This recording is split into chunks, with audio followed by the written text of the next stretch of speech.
Et bienvenue dans mes comptes rendus de lecture. Ce mois-ci, je reviens vers vous. J'ai pris un livre qui se trouvait dans ma bibliothèque, comme d'habitude, et je tiens à vous le présenter. C'est un livre, non pas un livre, mais plutôt une inscription célèbre qui a été retranscrite dans un livre par des experts qu'on appelle les philologues et les latinistes ou les hellénistes, parce que cette inscription que je vous présente là, c'est la plus grosse des inscriptions découvertes à ce jour, en tout cas intéressant l'Antiquité romaine, l'Antiquité du bassin méditerranéen. Cette inscription fait et s'étend sur près de 270 lignes, et elle a été donc retranscrite dans un des livres, dans le livre que je vais vous présenter là. Cette inscription, elle a été qualifiée par le plus grand historien de l'Empire romain au XIXe siècle, l'historien allemand Theodor Mommsen, de reine des inscriptions. Reine des inscriptions, à la fois par sa grandeur, sa longueur, ça prend près de 20 minutes à la lire, on prend près de 20 minutes à la lire, mais aussi par le sujet qu'elle porte, puisque cette inscription serait le résumé des faits et gestes de l'empereur Auguste, résumé qui aurait été dicté par lui-même et envoyé dans l'ensemble des provinces. Ce résumé qui est connu aujourd'hui sous le nom de Res Gestae Divi Augusti, les hauts faits du divin Auguste, mais c'était un titre abrégé, puisque le titre complet serait, d'après la découverte de l'inscription et de ce qu'on pouvait voir sur l'inscription, serait Res Gestae Divi Augusti quibus orbem terrarum in peris populi Romani subiecit et in pensae quas in rem publicam populumque Romanum fecit. Cette inscription des hauts faits du divin Auguste, elle a été découverte en pleine Renaissance, en plein siècle des humanistes. Et ce n'est pas anodin que cette découverte ait été faite à ce moment-là, au moment où depuis un siècle déjà, des hommes, des Européens, redécouvraient l'Antiquité, se passionnaient pour les textes latins et grecs, et cherchaient dans les monastères d'Occident des manuscrits pour retrouver la trace des anciens, mais aussi des inscriptions. En Occident, c'était plutôt des manuscrits qui étaient présents. C'est ainsi qu'on a découvert des livres d'Ammien Marcellin, c'est le Poge, le fameux Poge, et qu'on a découvert aussi le livre de Lucrèce, de Natura Rerum, dans les vieux monastères de l'Europe médiévale, en Allemagne, en France, et dans l'Europe du Nord. Eh bien, cette inscription-là, elle a été découverte non pas en Europe, mais en Orient, dans l'Orient unifié, si j'ose dire, par l'Empire ottoman, par la puissance ottomane alors à son apogée, puisque cette inscription a été découverte en 1555, en 1555, soit en plein milieu du règne fastueux et grandiose de Soliman le Magnifique. Comment se fait-il que cette inscription ait été découverte en 1555 ? Eh bien, parce que c'est un Européen, un humaniste, qui a été sur les lieux et qui a découvert cette inscription. Cet Européen, c'est Ghislain de Busbecq, qui était l'ambassadeur de l'empereur Ferdinand Ier auprès de Soliman. En 1555, on arrive à la fin d'un monde qui a été disputé par Soliman et par l'empereur Charles Quint, mais aussi qui a vu François Ier. Et à cette date, on découvre là l'inscription d'un modèle aussi bien pour Charles Quint que pour Soliman le Magnifique, Auguste, le premier empereur de Rome, le tout premier empereur de l'histoire, celui que Charles Quint et Soliman est celui qui a gouverné un empire que Soliman et Charles Quint essayent de reconstituer à leur profit, celui qui a régné sur ce monumental et vaste empire romain, l'empereur Auguste. Je pense que l'effet devait être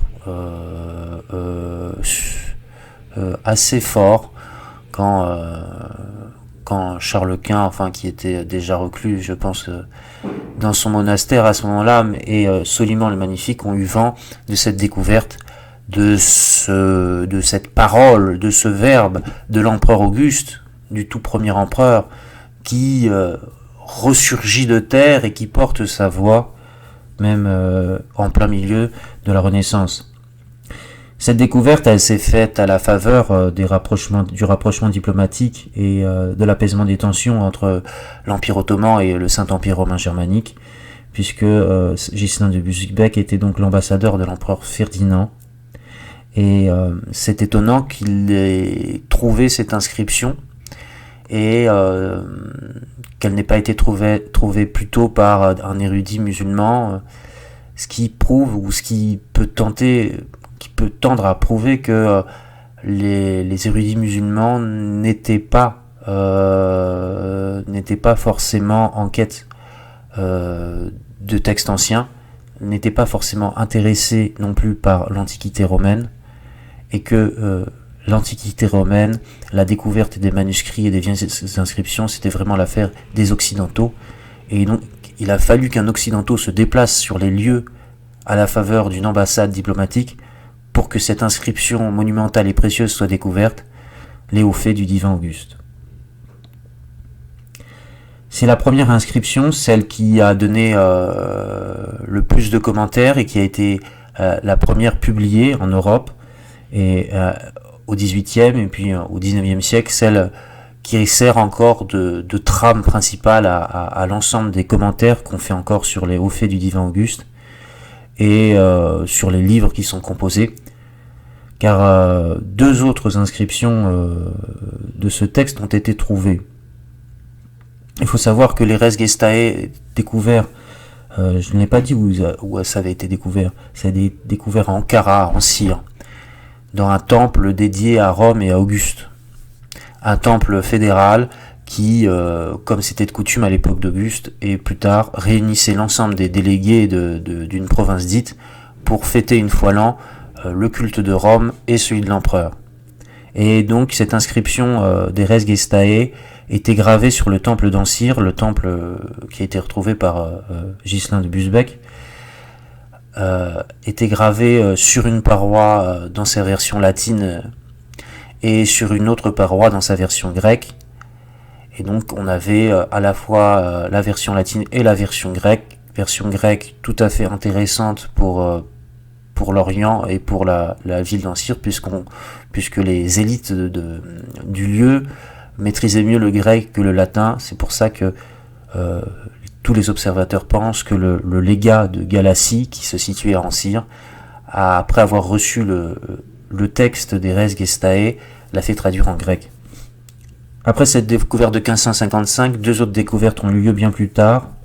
La première à Apollonia de Pisidie, en 1834, qui montre une autre version d'une traduction en grec des res gestae, et la deuxième à Antioche de Pisidie en 1914, qui là nous montre une version latine des res gestae.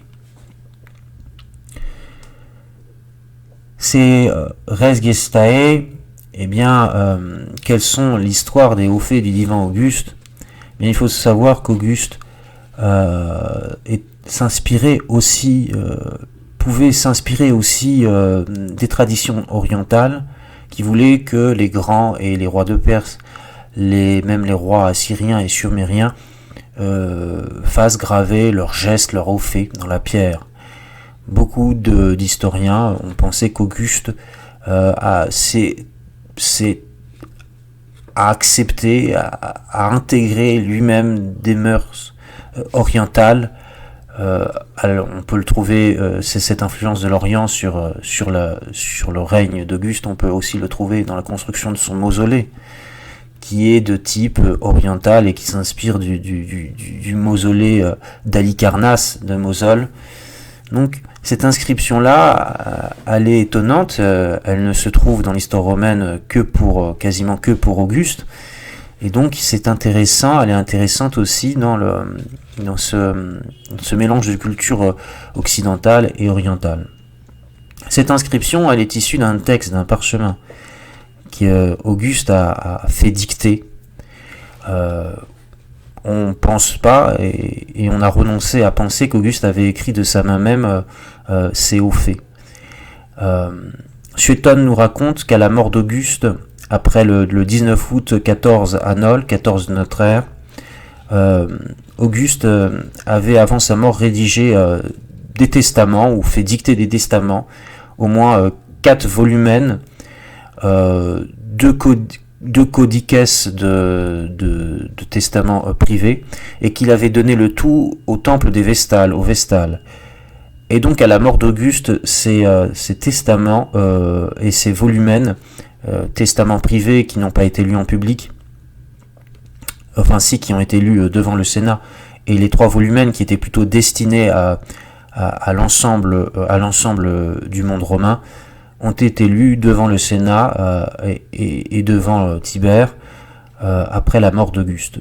Cette lecture des testaments privés, selon Suétone, a d'abord été faite par Polybe, l'affranchi d'Auguste, qui a lu les 2 testaments privés destinés à Livie et à ses proches, et puis aussi à Tibère, qui recevait par ces testaments la fortune et l'héritage d'Auguste. C'est exactement comme cela aussi qu'Auguste avait reçu son pouvoir de la part de César. Ensuite, on a 3 volumens ou 4 volumens, selon si on tient compte des indications de Cassius Dion. Le premier volumen traite de l'ordre relatif aux funérailles d'Auguste, il ordonne les funérailles, et donc ce n'est pas ce volumen qui nous concerne pour les res gestae. Le deuxième volumen, qui est lu en public par Drusus, le fils de Tibère, ce sont les res gestae, normalement, qui étaient inscrites sur un texte papier, sur un papyrus, et qui faisaient le résumé des œuvres d'Auguste. Enfin, le troisième volumen parlait de la situation de tout l'Empire, le Breviarium Totius Imperii, une brève situation de tout l'Empire, et un 4e volumen, d'après Cassius Dion, aurait été composé d'indications et de conseils qu'Auguste formulait pour l'avenir. Le deuxième volumen, le résumé des œuvres d'Auguste, aurait été le contenu aurait été inscrit sur des plaques de cuivre qui, selon la volonté d'Auguste, auraient ensuite été apposées devant son mausolée à Rome. Donc l'original, qui est perdu, dont on n'a retrouvé quasiment aucune trace, dont on n'a retrouvé aucune trace à Rome, devait se situer devant le mausolée d'Auguste à Rome, sur 2 grandes plaques de bronze, elles-mêmes fixées à 2 poteaux en pierre ou en argile. Et c'est de ce modèle qu'a ensuite été envoyé dans les provinces des copies en latin, que chaque légat ou gouverneur de province devait reproduire dans la préfecture du lieu, si vous voulez, dans la ville provinciale, dans la capitale provinciale du lieu. Et ça a été le cas pour la Galatie, puisque donc c'est en Galatie qu'on a trouvé la première version des res gestae dans le temple dédié à Rome et à Auguste, inscription qui était donc gravée sur les parois de ce temple, découverte par Ghislain de Busbecq. Alors cette inscription qui fait 270 lignes, qui est inscrite sur le temple, a été elle-même inscrite sur le temple par une dictée qu'a dû faire le légat de ce qu'on lui a envoyé, et la traduction en grec, celle-ci ne doit pas être attribuée au traducteur de Rome ou à des proches d'Auguste, mais a été faite localement. Les res gestae se divisent en 3 parties, ces res gestae. La première partie des res gestae traite des événements politico-militaires, et c'est un des chapitres, puisque les res gestae et les inscriptions sont marqués par des chapitres, du chapitre 1 à 14. La deuxième grande partie s'étend du chapitre 15 à 24 et expose cette fois les in pensae, les fameuses in pensae, c'est-à-dire les dépenses qu'Auguste a faites en faveur du peuple romain et de l'armée romaine. Donc ces libéralités, cette liberalitas qui fait partie des vertus de l'empereur, eh bien Auguste en fait le détail de son chapitre 15 à son chapitre 24. Et puis ensuite, dans un troisième temps, il revient sur les événements politico-militaires et il s'arrête à l'année 2 avant Jésus-Christ en détaillant d'autres événements.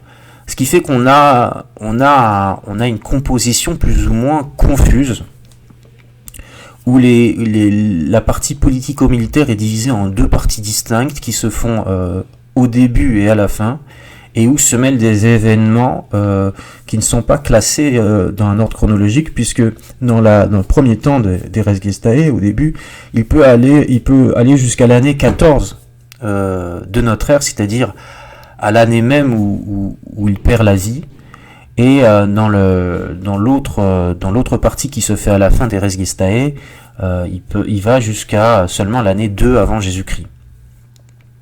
Les res gestae, on sait quand ils ont été rédigés ou dictés par Auguste 1 an avant sa mort, puisqu'il écrit à la fin de ses res gestae « J'ai 76 ans quand j'écris ces lignes ». Et l'on sait qu'Auguste est mort à 77 ans, en 14 après Jésus-Christ. Ces res gestae, elles sont destinées à un public cultivé, à un public, à une classe moyenne cultivée, mais elles ne s'adressent pas totalement au peuple comme certains historiens ont voulu le faire croire, ou à des libéralités, ou à un populisme de base. Non, c'est vraiment une inscription qui marque le côté conservateur d'Auguste. Et cette inscription est tellement conservatrice qu'Auguste ne parle jamais de son pouvoir de fait, du pouvoir qu'il tient en dehors de ses magistratures. Il souligne bien dans ses res gestae que tous ces pouvoirs, il les doit soit à des élections, soit à des magistratures qui lui ont été décernées dans la pure légalité. Finalement, ces res gestae, c'est la constitution écrite du nouveau régime que met en place Auguste. Puisqu'à Rome, il n'y a pas de constitution écrite, tout se fait par la jurisprudence, tout se fait par ce qui a été fait précédemment, et c'est pour ça que toutes les justifications du pouvoir d'Auguste, eh bien, il les tient de l'histoire de Rome et il fait des références à l'histoire de Rome. Ce qui fait que les res gestae ont une valeur constitutionnelle pour l'histoire de l'Empire romain, et elles détaillent implicitement ce que doit être le régime du Principat et comment doit être gouverné l'Empire à partir du règne d'Auguste. Il ne dit jamais qu'il règne, il est un simple citoyen parmi d'autres, il est le premier des citoyens, le princeps civitatis. Il a un grade honorifique, mais il tient toujours à dire qu'il doit gouverner en respectant les lois et il ne peut faire fi du Sénat ni du peuple romain.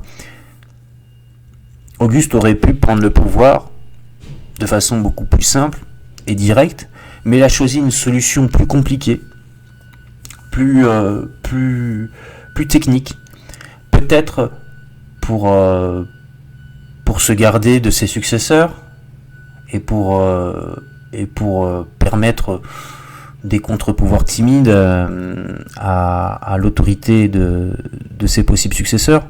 D'ailleurs, il ne cite jamais et il ne dit jamais que sa charge est héréditaire, mais aussi peut-être également parce qu'il a peur du mot de monarchie et qu'il garde en souvenir la mort de son père adoptif, César, qui a été tué par ses assassins parce qu'il était soupçonné de vouloir rétablir la monarchie. Donc ces deux solutions peuvent expliquer la timidité et la pudeur d'Auguste dans ce texte des res gestae à affirmer un pouvoir sans contrepartie totale. Il insiste beaucoup plus sur la légalité de son pouvoir, sur même le côté non évident de son pouvoir, et que tout lui a été décerné par la supplication et par la demande et la volonté du peuple.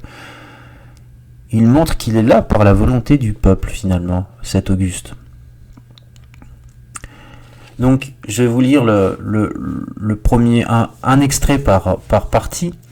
Je rappelle que ce livre, Les Hauts faits du divin Auguste, que je vous présente, a été publié dans la collection des lettres romaines de Guillaume Budet, des belles lettres, et que le texte a été établi et commenté par un professeur du Collège de France assez reconnu pour l'histoire de l'Empire romain, Jen Shade, qui fait et qui compose un brillant exposé sur l'historiographie autour de l'inscription et sur tous les débats qu'elle a alimentés tout au long du XIXe siècle entre beaucoup de théoriciens et d'historiens allemands qui ont parfois été un peu trop loin dans les extrapolations qu'ils ont essayé de tisser autour de ce texte.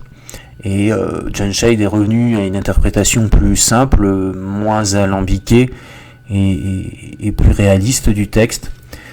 Et donc il nous livre dans son livre les trois versions connues des Res Gestae, à savoir celle d'Ankara, en grec et en latin, celle d'Antioche de Pisidie et celle d'Apollonia de Pisidie. Celle d'Antioche de Pisidie qui est en latin et celle d'Apollonia de Pisidie qui est en grec. Et puis ensuite il nous donne une traduction avec le texte grec à gauche, le texte latin à droite et la traduction française en note de bas de page. Ce qui fait que sur les pages, si vous achetez le livre, eh bien vous avez à la fois la version grecque des Res Gestae à gauche, en regard la version latine, et en bas la version française. Donc quand vous ouvrez le livre, vous avez trois versions, trois langues qui se mêlent, et c'est assez unique dans le livre Guillaume Budet d'avoir le grec, le latin et le français sur quasiment la même page quand on ouvre le livre. Donc Auguste a dicté ses Res Gestae et il commence par le début quand il parle de sa geste et de ses hauts faits. Il commence à un âge pour lequel aucun des grands qui l'ont précédé, un âge plus précoce qu'Alexandre ou que Pompée dans le début d'un règne informel, le consulat. Et il nous présente les plus dures années de sa vie et les plus mouvementées, là où son pouvoir était certainement le moins assuré, la période des guerres civiles, en des termes parfois pudiques, mais on comprend sous la pudeur de ces termes qu'il parle parfois de proscription et de vengeance implacable contre les ennemis qu'il appelle lui de la République, les assassins de César. À l'âge de 19 ans, par décision personnelle et à mes propres frais, j'ai levé une armée avec laquelle j'ai rendu la liberté à la République opprimée par la tyrannie d'une faction. Pour cette raison, le Sénat, par des décrets honorifiques, me coopta dans son ordre sous les consuls Gaius Pansa et Aulus Urtius, en me conférant le droit de donner mon avis parmi les consulaires. En outre, il m'accorda l'imperium. Il me confia le soin de veiller en qualité de propriétaire, conjointement avec les consuls, à ce que la République ne connût pas de dommages.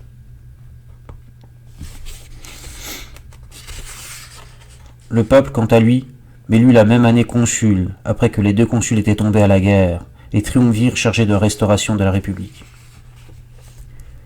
Ceux qui ont assassiné mon père, je les envoyai en exil, et je vengeai leurs crimes en vertu d'actions judiciaires conformes à la loi.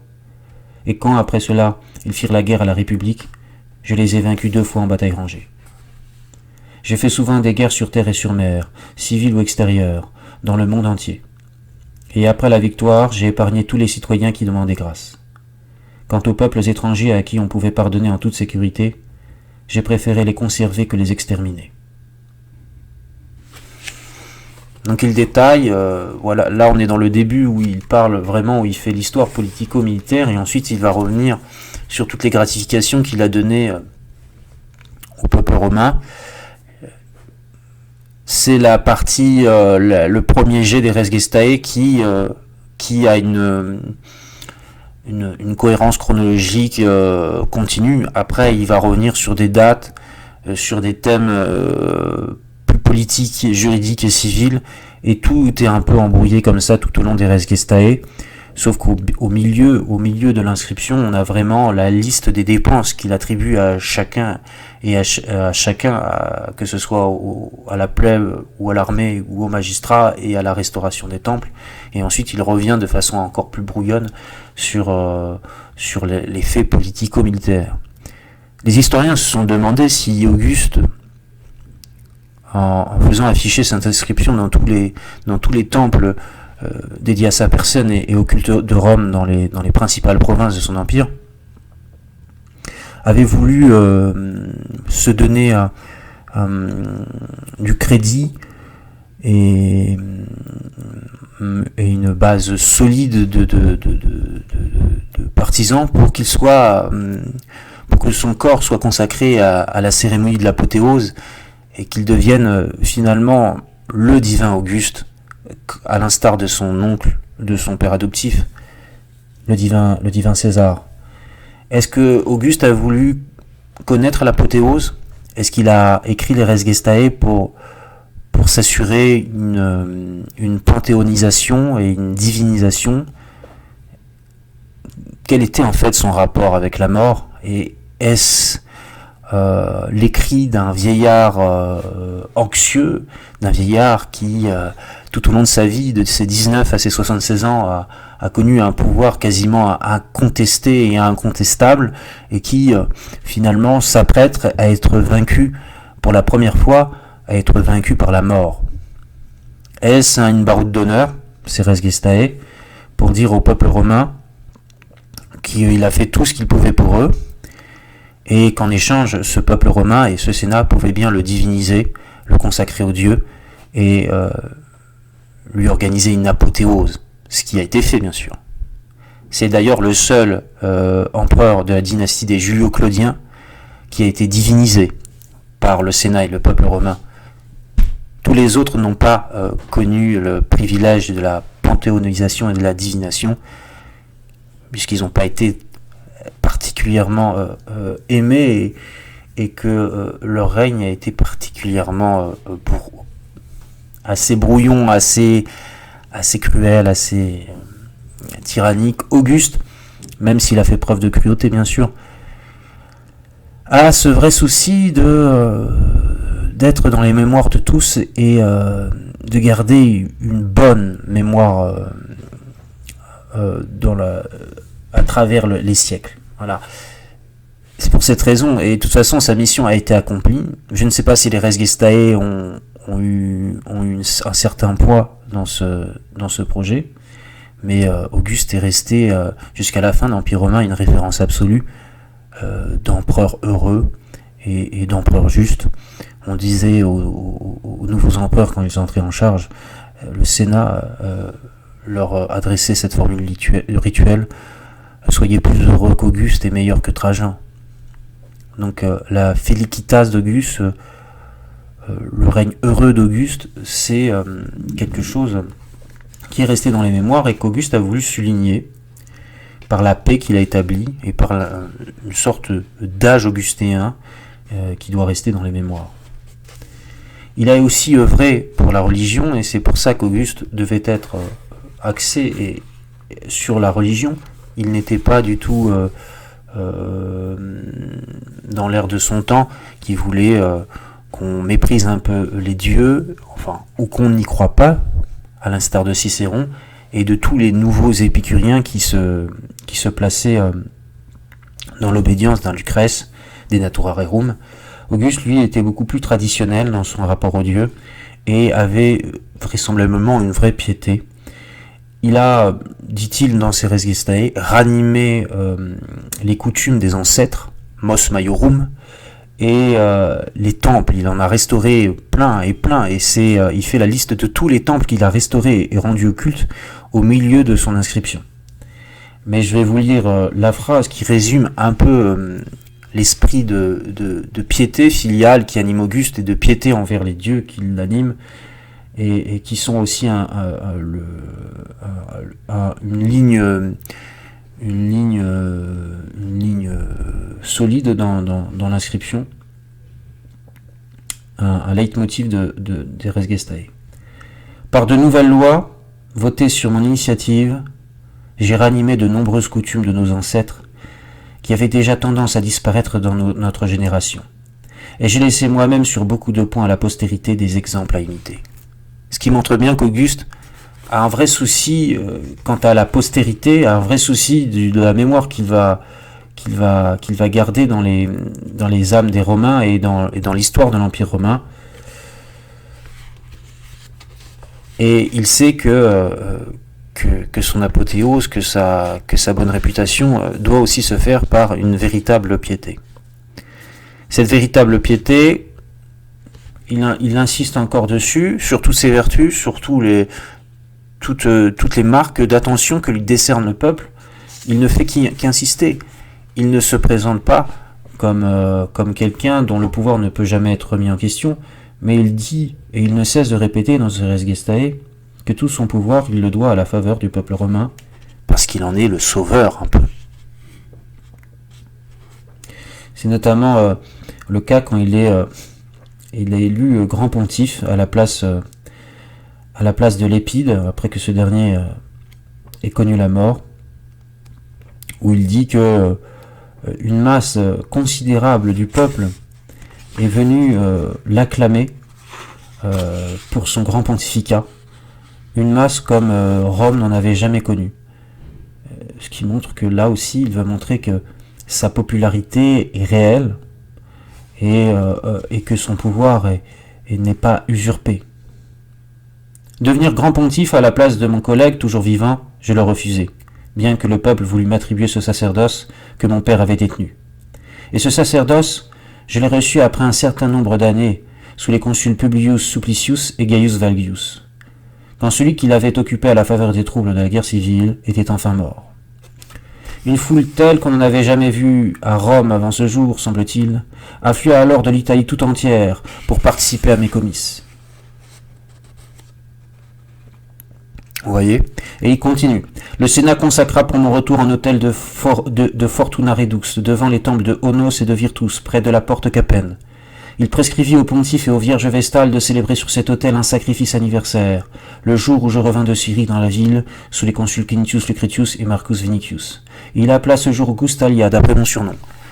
Il n'arrête pas, finalement, dans ce Res Gestae, de montrer tout l'amour que le Sénat et le peuple romain lui portent. Tous les bienfaits qu'il leur a accordés. C'est vraiment une justification de tout son règne, et à quel point son règne, pour lui, a été bienveillant, bienfaiteur, tout à la fois envers les hommes et envers les dieux. Et que tous ces faits et gestes ont été récompensés, si on ne le savait pas encore, par des décorations honorifiques et encore jamais décernées à personne, que le Sénat et le peuple romain lui ont décerné. D'abord son nom sacré, Augustus, qui lui reste, la puissance tribunicienne qui lui a été accordée, et sa dignité de personne sacro-sainte. Mais tout cela, ça existe dans l'histoire romaine et il n'invente aucune nouvelle charge. Auguste, il s'approprie toutes les charges de la République romaine et il se les fait attribuer non pas par sa propre volonté mais par la volonté du peuple. L'autre charge aussi, la dernière qu'il reçoit en avant Jésus-Christ, celle de père de la patrie, pater patriae, qu'il a refusé plusieurs fois par humilité, semble-t-il, lui est décerné par Rome, par le Sénat et par le peuple romain, et conclut l'ensemble des charges qui lui ont été décernées jusque-là, ce qui fait que il est là dans la pure légalité. Et c'est ce qu'il veut montrer, dans la pure légalité. Alors que, sans toutes ces charges, il conserve de fait un pouvoir absolu, puisqu'il a le pouvoir sur l'ensemble des armées qu'il peut contrôler de Rome, Et celui qui a le pouvoir des armes, eh bien, il a tous les pouvoirs. On pourrait donc se demander si finalement tous ces titres honorifiques ne sont pas donnés à Auguste par le Sénat par pure flatterie, par pur mouvement de courtisans. Enfin, il finit, et je vous lis la fin des Res Gestae, en rappelant toutes ses vertus, le bouclier que lui a donné le Sénat et son titre de la père de la patrie, certainement le plus important et le plus valorisant pour la postérité, puisque le titre de père a des vertus de bonne gestion, de bienveillance envers le peuple et d'affection de ce peuple pour lui. Donc, que dit-il à la fin de cette inscription qui fait plus de 270 lignes et dont je ne vous ai lu que des extraits en français?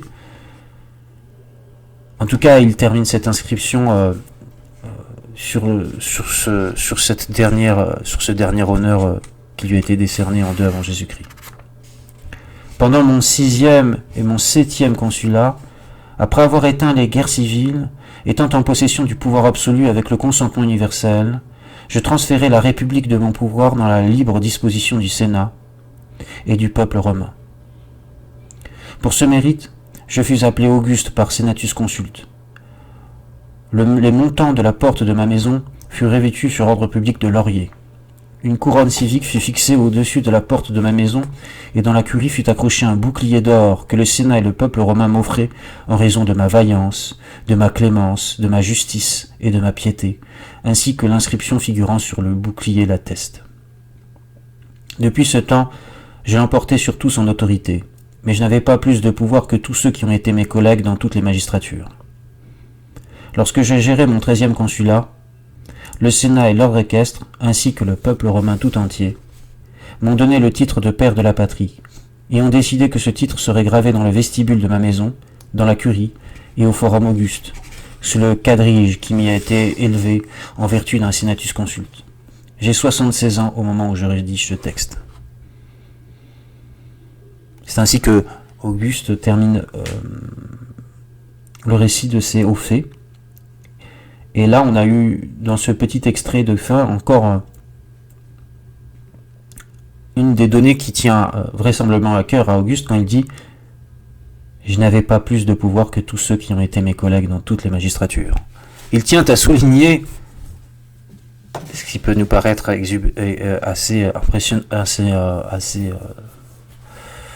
impressionnant, il tient à souligner qu'il n'avait pas plus de pouvoir que tous ses autres collègues dans les magistratures.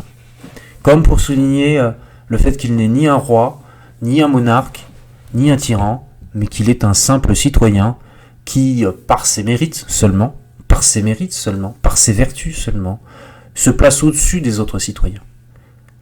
Et en aucun cas il dit qu'il fait de ses héritiers ou de ses enfants des héritiers, il ne le dit pas. Sans doute il le sous-entend quand il parle de ses 2 petits-enfants qui lui ont été enlevés par la mort, prématurément. Mais il montre que l'empereur, le princeps et les futurs princeps qui vont lui succéder, puisque ces res gestae ont une valeur constitutionnelle dans une Rome qui n'a qu'une coutume orale, que les futurs empereurs devront se faire remarquer par leurs vertus, leurs mérites, et qui n'ont pas plus de pouvoir, théoriquement, que leurs collègues au consulat ou aux autres magistratures qu'ils peuvent revêtir. Donc voilà, je vous conseille de lire les Res Gestae qui sont assez rapides à lire, 20 minutes à lire en continu, mais c'est toute l'interprétation, toute l'exégèse autour des Res Gestae qui peut prendre du temps. C'est le travail, c'est la reine des inscriptions, comme l'appelait Théodore Momens, tout le travail qui se fait autour de l'inscription, autour des textes grecs et latins, tout le travail d'interprétation et le mystère qui entoure encore cette inscription, mystère qui peut être rendu plus clair à la compréhension si on retrouve d'autres parties d'inscription des res gestae dans d'autres provinces de l'Empire, et si des fouilles nous apportent d'autres éléments sur ces res gestae. En tout cas, c'est un document unique et on ne connaît que l'empereur Auguste parmi les empereurs romains à avoir fait un tel récit de ses actions et de ses gestes. Certainement parce que il posait là aussi une base constitutionnelle au nouveau régime qu'il établissait, et que ses successeurs n'ont pas eu besoin de se justifier, puisque ce texte faisait déjà loi. Donc je vous encourage à lire les res gestae, et peut-être à mieux comprendre toute une partie de l'Empire romain et du début et d'une grande partie de l'histoire romaine qu'on appelle le Principat.